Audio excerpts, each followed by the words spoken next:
Time to check your comments on Thaiger Bites, and this is where we read the comments from our various platforms, including Thaiger Talk at thethaiger.com, Facebook page, and YouTube.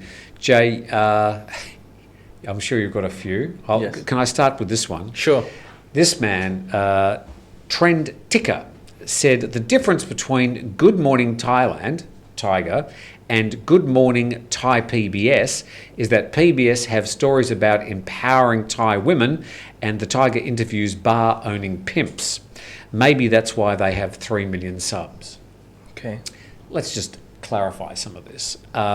Good Morning Thai PBS is on their English channel, which doesn't have 3 million subs. It's got 7,000 subs. Okay.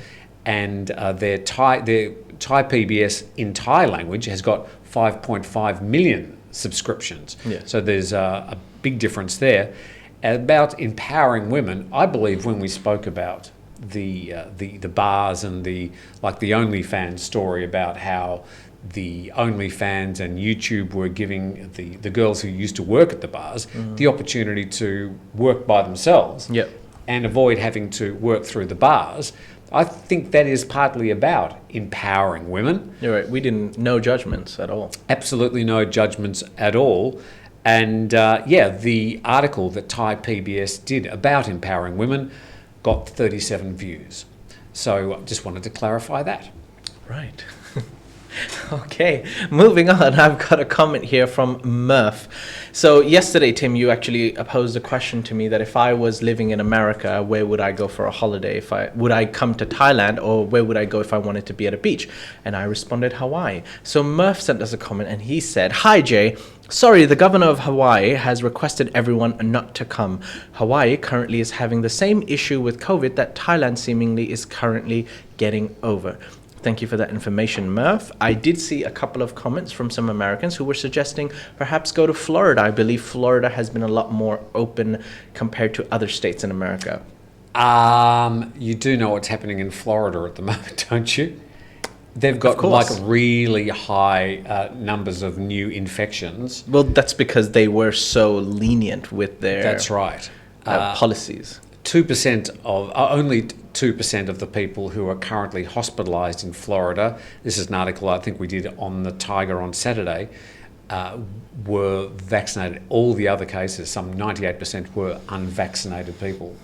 So yes, I don't think Florida is where you want to go for sunshine at the moment. Speaking of vaccinations, vaccination cards and all that, and as I've predicted, I think this is going to be one of the big stories this year as we sort of progress into the next part of the COVID narrative. Hisinge Her. I don't know how to say that name. How would you say that? Singy Her. Sing Her. Sing Her. Okay. Okay, guys, how about that sticker being put on my yellow vaccine card? I've had all my vaccinations, inoculations on it, and it's a recognised yellow booklet around the world. That is if the authorities can't come up with a better idea. Point being that to travel around to many parts of the world in the past, not so much the past decade or so, but before then, I know when I was young, I had my vaccine booklet. Yeah. It showed what I'd been vaccinated with, and in some countries you had to have additional vaccines to get into them. So travelling with vaccines is not necessarily something new. Yeah. So this particular person, Sing Her, is trying to say that she's already got a yellow booklet, just needs a new stamp in it. Well, yeah, I'm guessing that's a simple way of looking at it, but you don't go around showing that in every restaurant. And there'll be more about that. I'm speaking to Ben from Integrity Legal, by the way, about this issue. He had a big spray on his Integrity Legal YouTube channel the other day about it. And we're going to have a chat to him about his thoughts on the matter. And, of course, the legalities of whether a restaurant can demand to see your vaccination certificate.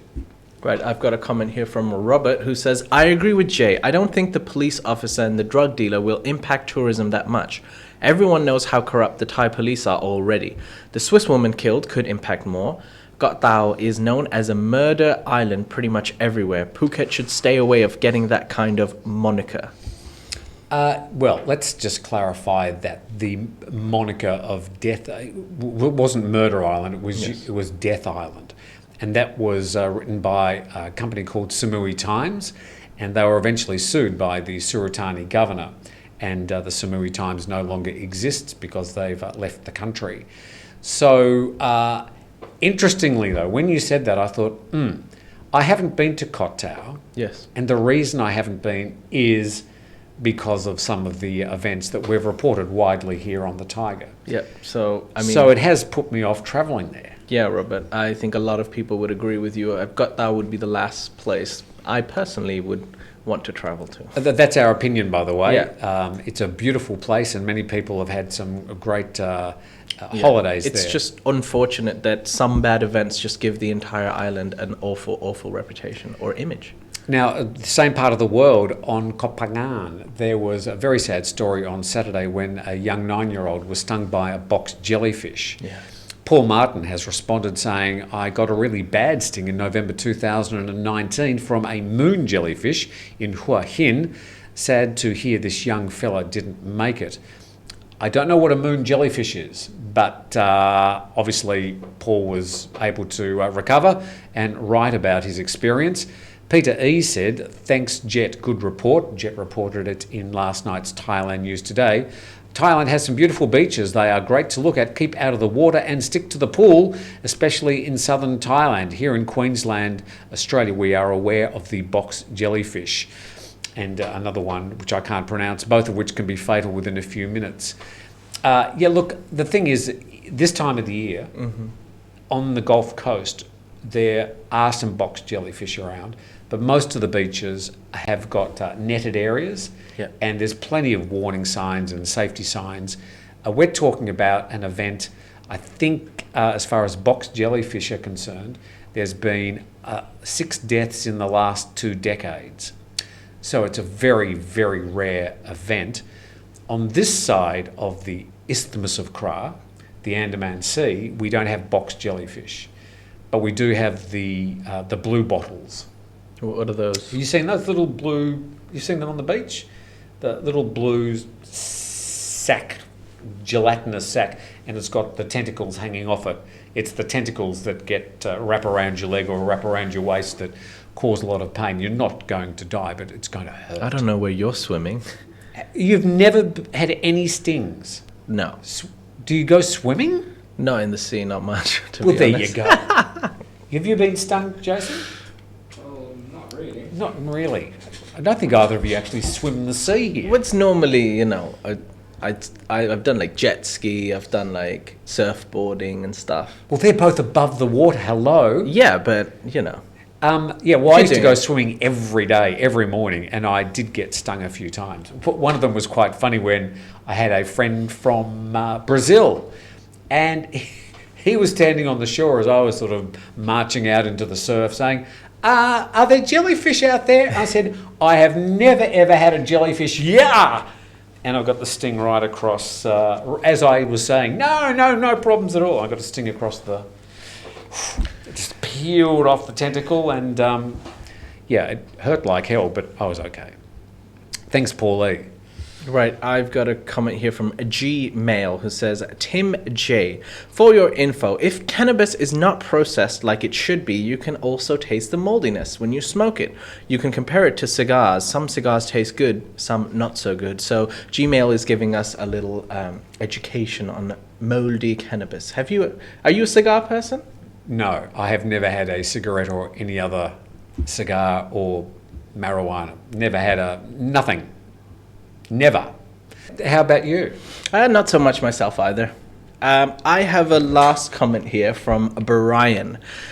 Good day to you and Jay. Nothing makes sense. I thought the entire island population was 70% vaxxed. Why are Phuket increasing restrictions when they're not even enforcing those current ones? Many bars, clubs reported to be open serving alcohol or adhering to the limits placed on the 7-day collective infections of 90 cases. Now, you actually responded to this comment on the thread, but the reason I wanted to bring this out is because Brian's making a lot of sense. The island was supposed to be... we've reached the target of 70%. fully vaxxed on the island. Yes. Yes. However, 7-day collective infections of 90 cases has always seemed to increase as the weeks go by. Well, yes, it was one of the criteria, one of the thresholds they were using, but it's now like 1,200 people over the past week.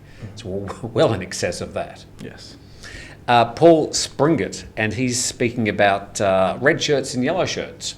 He says, just for info, red shirts equals wanting change to the current government and monarchy. Yellow shirts equals pro this government and the current monarchy. The huge majority of Thailand is in support of the red shirts. What do you think?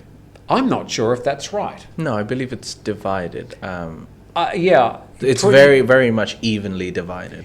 If you want to sort of look at it from an electoral point of view, it's sort of pretty much 50-50. Yes. But the northeast of Thailand is sort of the red shirt sort of homeland. So a lot of those provinces up there tend to vote anti-establishment, anti-Prayut, anti-army sort of thing. So, yeah, I'm not sure, Paul, if it's quite that clean cut. Are things swinging towards more anti-monarchy, anti-establishment? I'm not really sure. Obviously, that's what the protesters are trying to do. Yeah.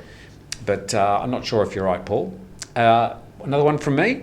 Yes. Sailor Moon says, Thaiger, can you please update us if unvaccinated Thai locals can travel to Phuket starting September the 1st, that's tomorrow, as long as they have a negative PCR test?